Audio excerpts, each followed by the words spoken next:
राजकुमार दक्ष अमीर व्यापारी के पीछे पीछे उसके महल में पहुंचा। उसने व्यापारी को प्रणाम करके बोला, महाशय, मैंने आपका नाम बहुत सुना है। आपके कारोबार के चर्चे दूर दूर तक मशहूर हैं। मैं आपसे सहायता की आशा लेकर आया हूँ।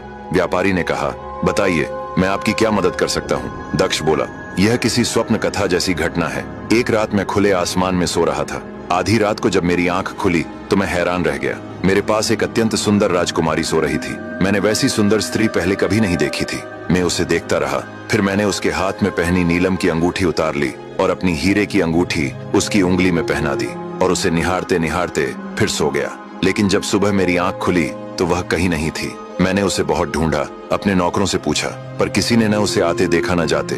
मुझे समझ नहीं आता कि वह राजकुमारी कहाँ से आई थी और उसी की तलाश में भटक रहा हूँ। व्यापारी ने कहा, भाई, तुम्हारी बातें तो बड़ी विचित्र हैं, पर मैंने इससे भी अधिक विचित्र घटना देखी है। एक बार मैं उत्तर दिशा में एक बड़े जहाज से यात्रा पर निकला।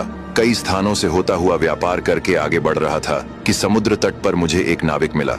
हमने एक दूसरे से परिचय किया और बातें करने लगे। मैंने उससे पूछा, आप किस उद्देश्य से निकले हैं? उसने कहा, यहाँ से 7 कोस की दूरी पर एक द्वीप है जहाँ अपार खजाना छिपा है, इतना कि हम 7 पीढ़ियां तक आराम से जी सकती हैं। पर उस खजाने तक पहुँचने में एक समस्या है। इस पुस्तक में उस खजाने का नक्शा छिपा है और यह भी लिखा है कि उसकी रखवाली एक भयंकर ड्रैगन करता है। वह ड्रैगन अपनी शक्तियों से उस द्वीप और खजाने को अदृश्य कर देता है। केवल पूर्णिमा की रात को वह खजाना दिखाई देता है और तभी उसे पाया जा सकता है, और मैं वही जा रहा हूँ। इतना अधिक खजाने का वर्णन सुनकर मेरे मन में लालच आ गया और मैंने उस नाविक को मार डाला और उसकी रहस्यमयी पुस्तक लेकर सैनिकों के साथ नक्शे के अनुसार आगे बढ़ा। अब आगे की कहानी जानने के लिए देखिए अगला भाग।